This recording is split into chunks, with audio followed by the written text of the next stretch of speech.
جنازے کے ساتھ ساتھ چلتے ہوئے سب لوگ کلمہ پڑھ رہے تھے۔ جنازہ گاہ ابھی کچھ فاصلے پر تھی، تبھی مجھے اپنے ساتھ چلتے ہوئے شخص کی دھیمی مگر صاف آواز سنائی دی، یا اللہ اسے بے حساب اجر دینا، اللہ اسے بے حساب اجر دینا۔ وہ بار بار یہی بات دہرا رہا تھا۔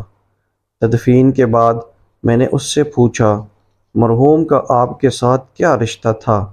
بولا، کچھ بھی نہیں، وہ میرا کوئی بھی نہیں تھا۔ مطلب؟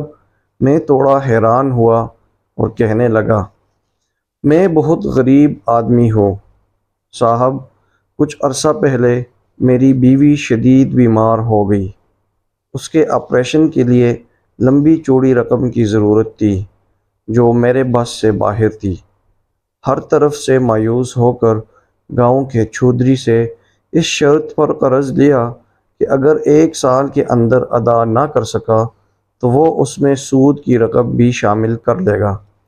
اس وقت میں دکھ اور غم سے نڈھال تھا اور ضرورت مند بھی، اس لیے مان گیا، لیکن جلد ہی احساس ہو گیا کہ اتنی بڑی رقم تو میں کئی سالوں تک ادا نہیں کر سکوں گا۔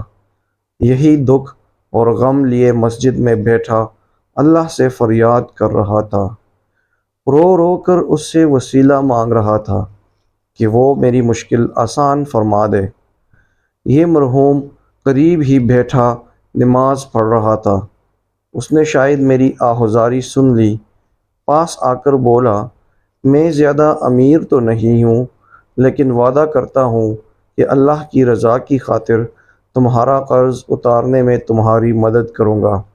اور پھر اس نے واقعی اپنا وعدہ پورا کیا۔ اللہ کا فرمان ہے صاحب کہ کسی کے قرض کا بوجھ اتارنے والے کو 18 گنا زیادہ ثواب ملے گا۔ تو میں اللہ سے دعا کر رہا تھا کہ اسے بغیر گنے بے حساب اجر عطا فرمائے۔ جس نے اللہ کی رضا کی خاطر میری مدد کی تو کیا میں اس کے لیے بہترین اجر کی دعا نہ کروں؟ وہ تو اللہ ہے صاحب، سب کچھ کر سکتا ہے۔ اور میں سوچ رہا تھا، دوسروں کو نفع دینے والے خود کب گھاٹے میں رہتے ہیں؟ چراغ سے چراغ یوں ہی جلتے ہیں۔